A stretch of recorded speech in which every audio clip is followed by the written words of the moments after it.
Bonjour à toutes et à tous. J'espère que vous m'entendez, c'est un peu bizarre parce que moi je ne m'entends pas. Donc je vais essayer de... Vous me dites si je parle fort, voilà. Je vais essayer de caler mon niveau sonore. Bonjour à tous, donc à toutes et à tous. Je suis Rami Jabour, je suis directeur marketing et communication de Valobat. Et je suis là aujourd'hui pour vous parler de ce que Valobat souhaite faire, souhaite mettre en place pour amplifier et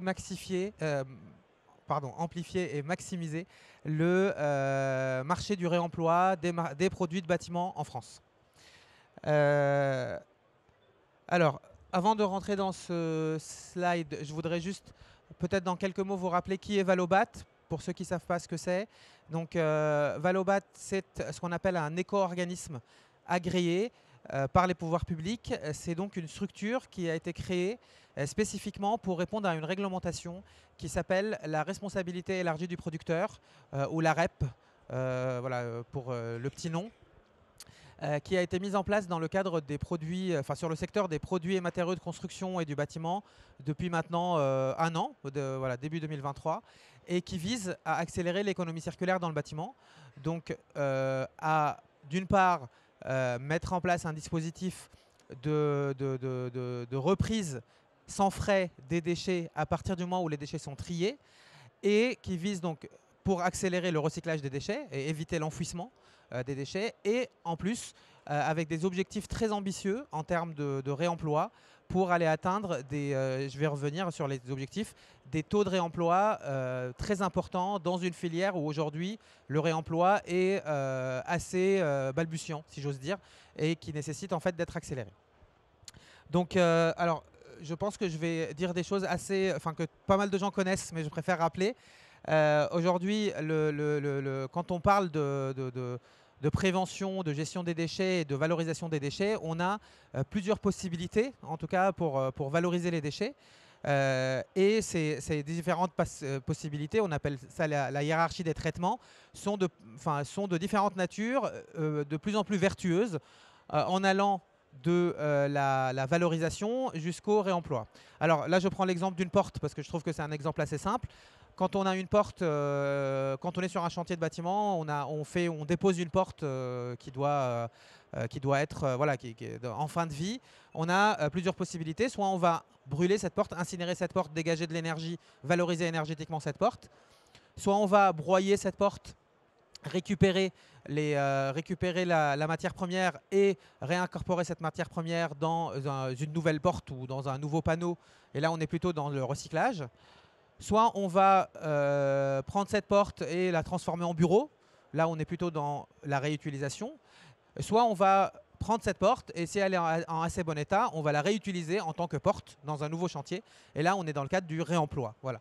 Et donc, l'objectif, évidemment, c'est d'aller de plus en plus vers du réemploi parce que c'est naturellement le procédé le plus vertueux, notamment d'un point de vue énergétique, pour essayer de minimiser, on va dire, l'impact de l'activité ou du procédé de revalorisation des déchets. Donc, comme je vous le disais, nous, on existe dans un cadre réglementaire qui est cette fameuse REP. Cette REP, elle a été mise en place par les pouvoirs publics et elle impose un certain nombre d'objectifs en termes de taux de recyclage des matériaux, mais également en termes de taux de réemploi.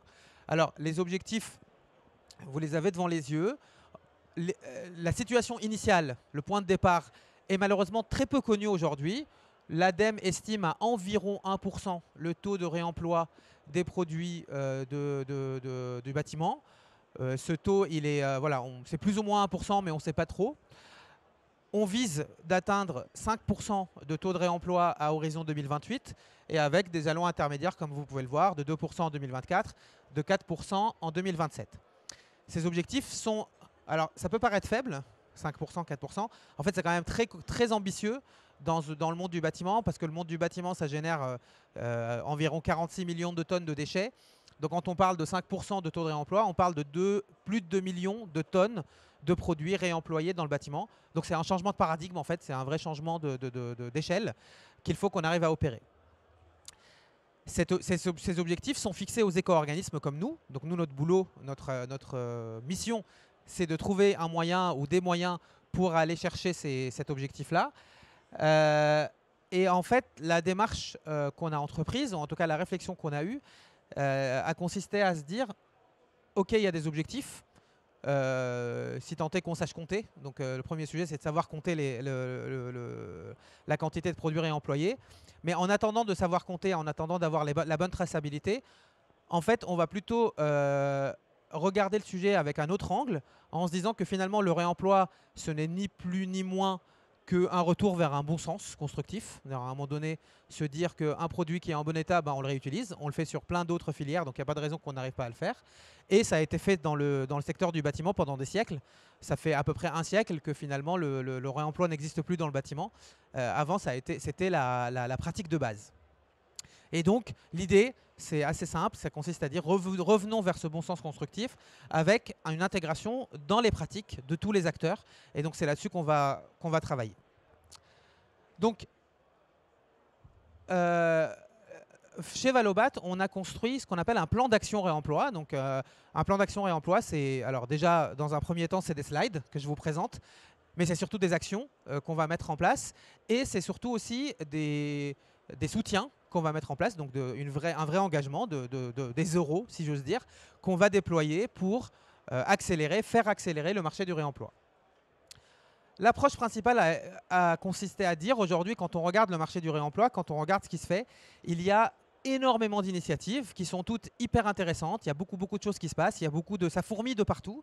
Mais le problème, c'est qu'on a l'impression que ça a du mal à percoler, c'est-à-dire on a du mal à créer un vrai marché du réemploi à l'échelle du territoire.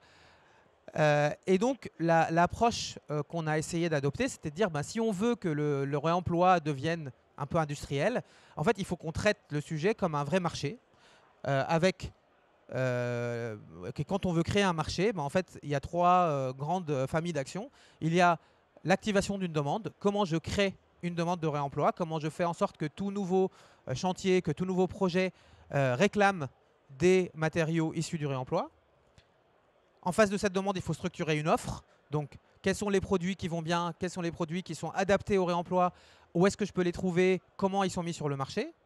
Et troisième sujet, qui est certainement l'un des sujets les plus bloquants aujourd'hui, c'est l'organisation de la rencontre entre l'offre et la demande.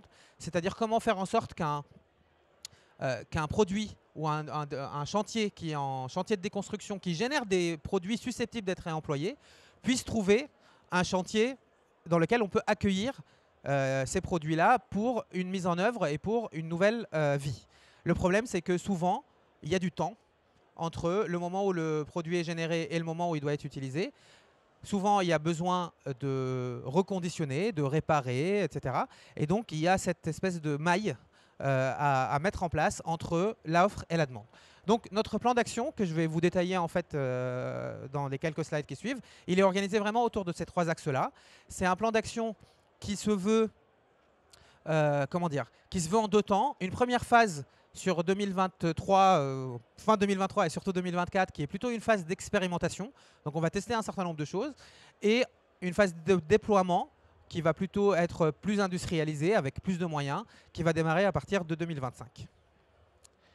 Donc, sur le premier pan, donc autour de la demande, j'ai un écran ici, ça sera plus simple. Autour de la demande, le sujet, c'est il y a plusieurs sujets à travailler. Le premier, c'est de sensibiliser, c'est-à-dire notamment d'aller voir les maîtres d'ouvrage. Alors, je pense qu'il y en a quelques-uns devant moi et j'en suis ravi. En tout cas, de sensibiliser les maîtres d'ouvrage. Il y en a beaucoup aujourd'hui qui sont dans une démarche de réemploi et c'est tant mieux. Il y en a d'autres qui découvrent et donc l'enjeu pour nous, c'est d'aller sensibiliser, d'expliquer aux maîtres d'ouvrage que c'est possible de faire du réemploi, c'est possible de réclamer des matériaux de réemploi et qu'on va leur proposer des solutions. Donc première partie, sensibilisation des maîtres d'ouvrage. Ces maîtres d'ouvrage pouvant être des maîtres d'ouvrage au sens personne morale, entreprise, et pouvant être aussi des particuliers, maîtres d'ouvrage, vous et moi, on fait des travaux chez nous, on pourrait aussi à un moment donné avoir envie, si on a avec une conscience écologique, de vouloir réclamer aussi un peu plus de réemploi dans nos chantiers. Deuxième pan, le fait de rassurer. Aujourd'hui, l'un des freins principaux quand on parle de réemploi, c'est de dire oui, mais attends, on n'a pas la quid des assurances, quid de la décennale, etc. Donc il n'y a pas un sujet autour de est-ce que les produits sont d'assez bonne qualité, est-ce que je vais arriver à trouver la bonne quantité de produits pour pouvoir faire gérer mon chantier. Donc il y a tout un sujet autour de à quel point finalement je peux être rassuré sur le fait de partir et d'engager mon projet avec des matériaux de réemploi. Donc deuxième sujet, rassurer les parties prenantes et notamment en travaillant avec les référents. Donc là, on a commencé à travailler, on travaille avec les assureurs, avec le CSTB, etc. pour produire les éléments, pour rassurer d'un point de vue assurantiel et pour rassurer d'un point de vue quantitatif. Troisième sujet, qui pour nous est vraiment clé, c'est que pour activer une demande, il faut embarquer non seulement les maîtres d'ouvrage, mais également les entreprises de travaux. In fine, ce sont les entreprises de travaux qui posent, ce sont les entreprises de travaux qui installent, et ça peut être des très bons ambassadeurs du réemploi, comme des très gros freins au réemploi s'ils ne se sentent pas à l'aise avec le sujet du réemploi. Donc là, on est vraiment on a vraiment un gros enjeu d'embarquer les entreprises de travaux, de les former, de les informer et de les former, donc on parle bien de formation, pour faire en sorte qu'ils puissent être eux-mêmes prescripteurs des bons produits de réemploi, qui sachent comment poser un produit de réemploi versus poser un produit neuf, parce que ce n'est pas forcément exactement les mêmes pratiques.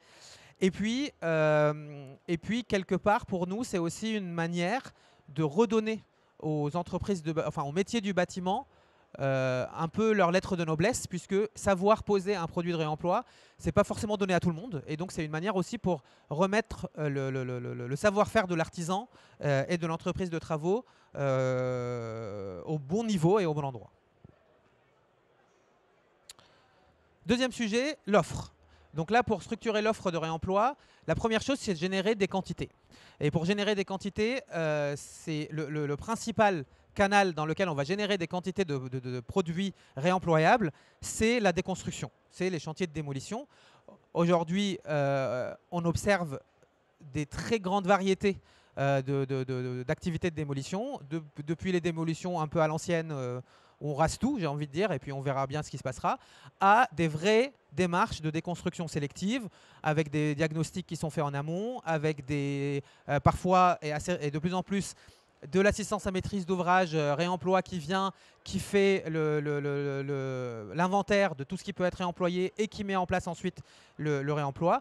Donc notre enjeu à nous, c'est de pousser au maximum vers cette déconstruction sélective, non seulement en incitant, non seulement en sensibilisant, mais également en incitant financièrement, puisque la déconstruction sélective fait partie des éléments qui vont être soutenus financièrement par Valobat, c'est-à-dire que nous, on va mettre en place un soutien financier pour aider les maîtres d'ouvrage qui lancent des projets de déconstruction à pencher plutôt du côté de la déconstruction sélective et mettre en place cette déconstruction-là.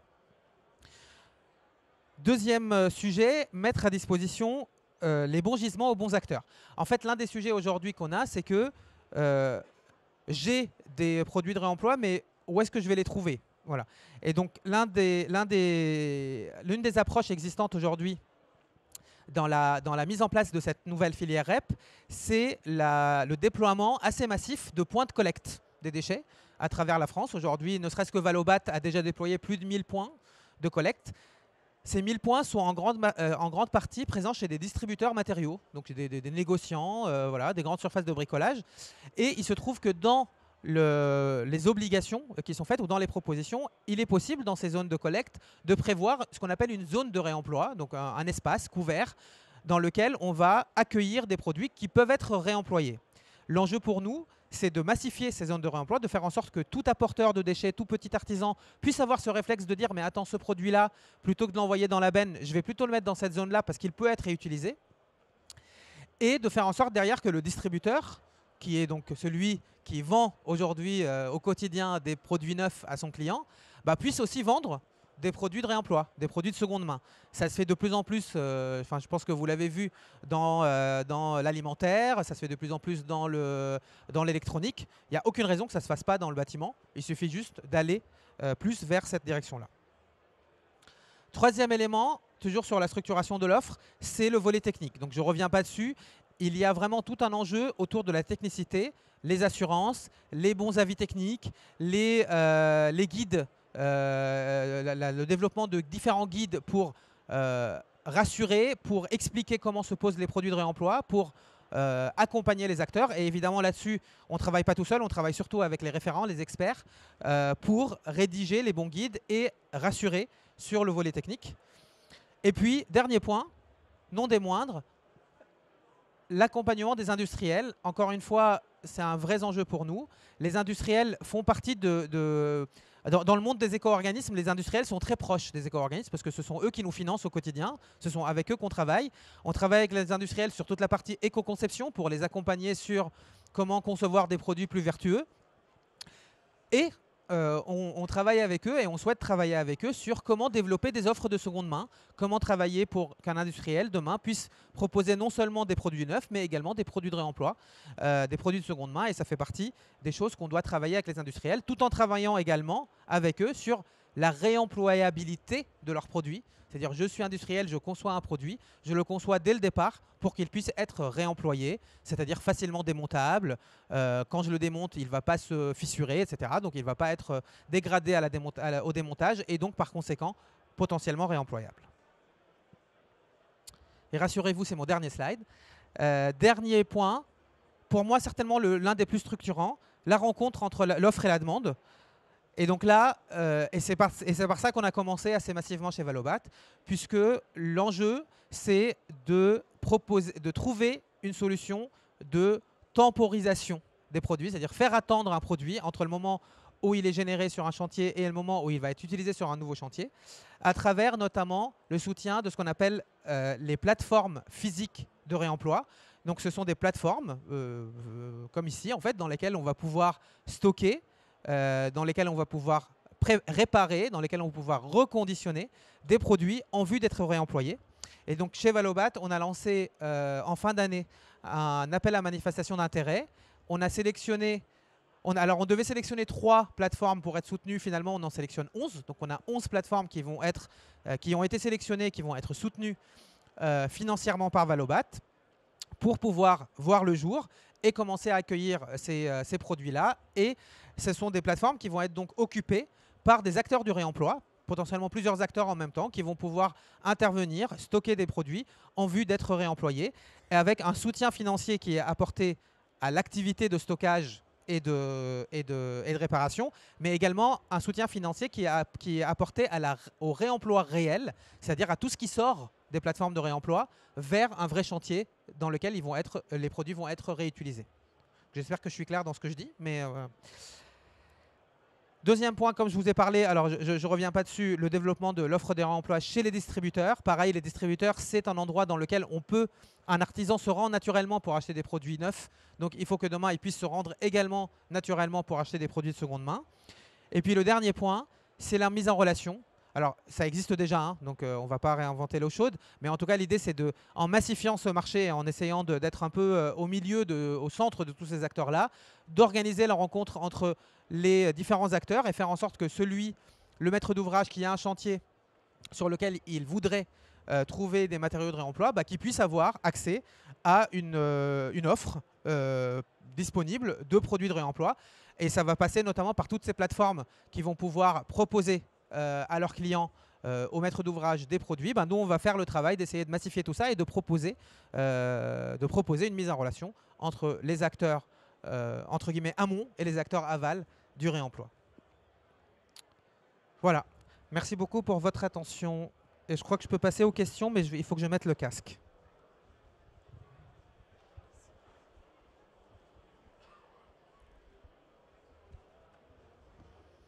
Oui, bonjour. Oui, bonjour. Moi, j'en ai plusieurs, mais je vais en choisir qu'une pour l'instant.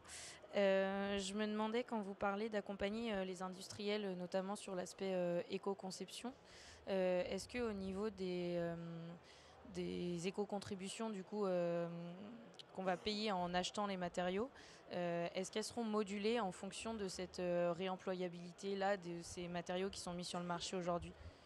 Est-ce qu'un matériau qui est recyclable, il va avoir une écotaxe moins importante qu'un matériau qui ne l'est pas, quoi ? Oui, la réponse est oui. Pardon, c'est bizarre, je m'entends. La réponse est oui, dans le sens où, en fait, la réglementation propose, et d'ailleurs impose la mise en place de ce qu'on appelle des éco-modulations sur les éco-contributions. Donc, les éco-modulations, c'est des systèmes de bonus-malus qui vont sur une même famille de produits proposer des éco-contributions plus faibles quand le produit est éco-conçu et des éco-contributions plus importantes dans le cas inverse. À l'heure actuelle, chez Valobat, alors c'est quelque chose qui nécessite qui prend un peu de temps à mettre en place. Ça nécessite de l'accompagnement, de la pédagogie. Donc Valobat, nous on en est à notre deuxième tarification. On a déjà eu une première tarification l'année dernière dans laquelle il n'y avait pas d'éco-modulation. D'ailleurs, c'était notre cahier des charges qui nous imposait. Et là, en 2024, on a mis en place des éco-modulations, mais qui sont très simples, avec un seul critère qui a été pris en compte, qui était le taux d'incorporation de recyclé dans les produits. Donc il ne répond pas forcément à la question du réemploi. Mais il y a d'autres critères qui sont déjà aujourd'hui identifiés. Et donc ça va faire partie de ce qu'on va pouvoir mettre en place dans les prochaines années. Et donc évidemment, nous, ce qu'on va prendre dans les critères qui vont être pris en compte, il y a la durabilité, il y a la démontabilité, la réemployabilité, la recyclabilité des produits, etc., etc. Ça fait partie de tous les critères possibles. On a choisi, pour ne pas complexifier les choses, de démarrer avec un seul critère. Et ensuite, on montera en complexité avec la maturité de la filière. Merci. Je ne sais pas du tout comment on est en timing, donc... Merci, bonjour. Bonjour. Oui, ça fait bizarre de s'entendre. Au moment où vous parliez de la généralisation de la déconstruction sélective sur les chantiers, vous avez parlé d'aide financière aux maîtrises d'ouvrage, c'est ce que j'ai précisément entendu. Donc d'abord, je voulais savoir si on avait aux entreprises qui font ces travaux-là de déconstruction sélective déjà, et surtout sur la question des maîtrises d'ouvrage, qu'est-ce que c'est le processus? Est-ce que c'est au chantier? Est-ce que c'est à la tonne? Est-ce que c'est, voilà, comment est-ce que ça s'organise ces aides? Et comment est-ce qu'on peut aider des maîtrises d'ouvrage à aller, voilà, pour les encourager, les inciter à commander de la dépôt sélective? C'est une bonne question, je ne suis pas sûr d'avoir toute la réponse. Le choix qui a été fait, en tout cas du côté de Valobat, ça a été de dire, en tout cas dans cette phase d'expérimentation, de miser sur le maître d'ouvrage, donc en fait de soutenir financièrement le maître d'ouvrage. Alors comment ça va être fait sur l'année 2024? On est plutôt sur une phase d'expérimentation, c'est-à-dire qu'on va lancer un appel à projet courant 2024, j'espère rapidement, enfin en tout cas on est dessus, pour identifier, je ne sais plus combien, je crois que c'est 300 ou 350 chantiers qui vont être soutenus. Et donc là, il y aura un soutien qui sera mis en place. Alors, je ne connais pas exactement les modalités pratiques. Est-ce que c'est à la tonne ou pas? J'imagine que oui, mais je n'ai pas la réponse exacte, donc je préfère ne pas vous dire de bêtises. Mais en tout cas, ça fait partie de... En tout cas, c'est comme ça qu'on envisage les choses. On va non seulement soutenir donc la réemployabilité, mais on va également soutenir des choses comme les diagnostics ressources, etc. Donc tout ce qui peut être fait en amont pour répondre à cette problématique. À l'heure actuelle, et c'est peut-être pas une bonne... Enfin, en tout cas, c'est peut-être quelque chose qu'il va falloir travailler. On n'a pas ce qu'on a imaginé du côté des entreprises, donc de travaux, des démolisseurs notamment, etc. C'est plutôt un volet plutôt technique, plutôt formation, sensibilisation, mais pas vraiment spécifiquement de soutien, parce que les soutiens, ils sont soit pour les maîtrises d'ouvrage, soit pour les ESS, notamment qui peuvent intervenir sur le réemploi. Mais c'est quelque chose qui peut être amené à évoluer dans les prochaines années. Merci.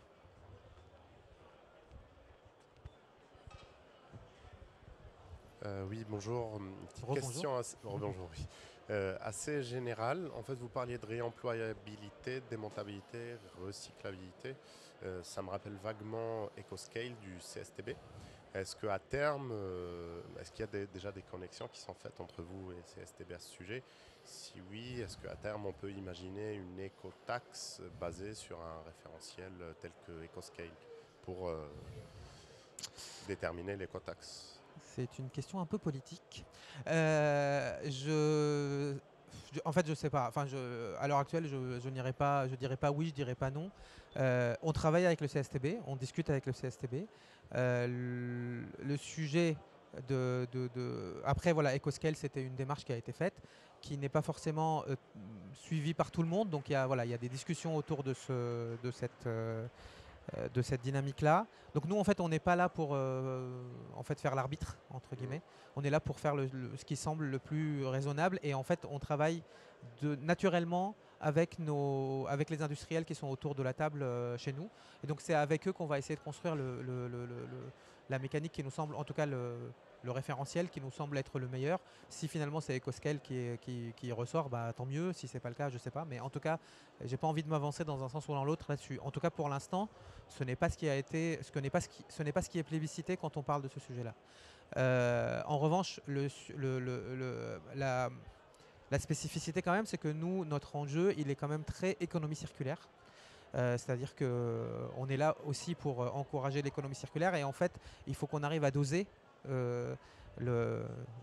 toute cette notre notion d'éco-contribution par rapport à des sujets qui sont quand même liés à la recyclabilité, au vrai recyclage effectif et efficient des filières. Donc ça peut aussi jouer pour voilà, aller peut-être dans un sens un peu différent.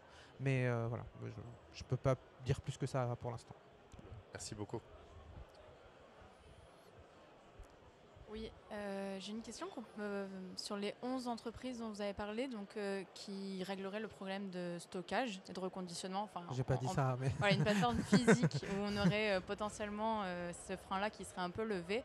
Mais par rapport à la problématique de la responsabilité de la dépose et de la pose, comment ça se passerait concrètement? J'ai des équipements techniques sur un chantier. Est-ce que ces entreprises, ces plateformes physiques qui vont, par exemple, reconditionner, stocker et mettre en relation avec un chantier de construction, c'est eux qui vont prendre à charge la dépose, ou qui est à charge et où va la responsabilité? Non, la dépose et la pose restent la problématique du chantier. Donc la dépose reste la problématique du chantier en amont, la dépose du chantier en aval. Les plateformes, ils sont là plutôt pour assurer une continuité entre les deux. Enfin, je ne sais pas si je réponds vraiment à la question, mais Oui. la plateforme ne peut... Alors, théoriquement, comment dire? En tout cas, nous, dans notre approche, dans notre soutien à ces plateformes et dans le périmètre sur lequel on fonctionne avec elles, c'est vraiment clairement dirigé vers le stockage, le reconditionnement, la préparation des produits. Mais la dépose des produits et le fait de les acheminer, par exemple, jusqu'aux plateformes, et puis toute la partie aval, ça reste la problématique des chantiers, en fait. Et nous, on est là plutôt pour accompagner, mais ça ne fait pas partie strictement, on va dire, de ce qu'il y a dans notre appel à projet. Donc voilà. Et de la même manière que on travaille avec les assurances, on travaille avec le CSTB pour essayer de produire des éléments, des guides, etc. qui vont bien, des avis techniques qui vont bien, mais ça reste quand même la responsabilité du chantier de s'assurer qu'il fait les choses dans les règles de l'art, etc. Donc nous, on ne peut pas se substituer à cette responsabilité-là. Oui, ok, c'est parce que c'est dans le cadre de chantiers de déconstruction massif, on va dire, mais quand c'est des petits chantiers de réhabilitation où il y a juste la dépose de quelques éléments, on ne peut pas envisager la dépose par ces plateformes-là. Enfin, après, si ces plateformes proposent une activité de dépose, vous pouvez très bien faire appel à eux pour déposer, mais c'est entre vous et eux que ça va se passer en fait. Et sinon, pour des petits chantiers, comme je vous le disais, ce qu'on va essayer de développer aussi, c'est la mise en place de zones de réemploi dans les points de collecte des déchets pour pouvoir accueillir aussi ces petites quantités qui peuvent être générées sur un petit chantier en vue d'être réemployées. Et donc en fait, ces zones de réemploi vont pouvoir accueillir ces petites quantités et ensuite elles seront massifiées dans les fameuses plateformes. Mais les plateformes dont je vous parle, effectivement, il y en a 11. Et ça va de soi que 11 ne suffiront pas, parce qu'encore une fois, il faut qu'on maille le territoire. Et l'idée, c'est pas de transporter des déchets sur des kilomètres. Donc l'idée, c'est que ce n'est que le début, en fait, et que derrière, on puisse vraiment, si tenter que, encore une fois, on est vraiment dans une démarche, je veux dire, franchement, on y va assez humblement sur le sujet, en se disant que voilà, on teste des choses et peut-être qu'on se plante complètement, mais voilà, si finalement c'est pas si bête et si finalement ça fonctionne, ben, l'idée derrière, ça va être de massifier, enfin en tout cas d'essayer de massifier et d'essayer d'en mettre partout où c'est possible et de faire en sorte que ça soit des solutions de proximité en fait qui soient proposées. Merci. Merci à vous. Je crois qu'il y avait une question devant, je ne sais plus. La dame en rose, je crois, non? Bonjour. Bonjour. C'était un peu dans la continuité de la question quand vous parliez brièvement des assurances, comme il n'y a plus vraiment de responsabilité fournisseur. Est-ce que c'est la personne, enfin l'organisme qui reconditionne, qui prend cette responsabilité, ou c'est l'artisan qui, par le fait de passer de manière volontaire par cette plateforme de réemploi, prend aussi la charge de l'assurance liée aux matériaux qu'il va choisir sur cette plateforme? Euh, En fait, la plateforme, elle va reconditionner selon des cahiers des charges qu'on va lui donner. Mais in fine, ça reste quand même la responsabilité de celui qui pose de s'assurer que ce qu'il est en train de poser est bien garanti. Donc, à un moment donné, soit on est dans un cadre qui est déjà documenté dans les différents guides qui peuvent sortir, etc. Et auquel cas, tout va bien, on a la bonne assurance qui est prévue. Soit si on est sur un cas spécifique, là, il faut se rapprocher de son assureur et voir ce qu'il faut faire pour essayer, pour assurer l'assurabilité. Soit l'assureur dit c'est pas grave, c'est pas dans les guides, mais moi, ok, je l'assure, mais dans ces cas-là, ça va bien.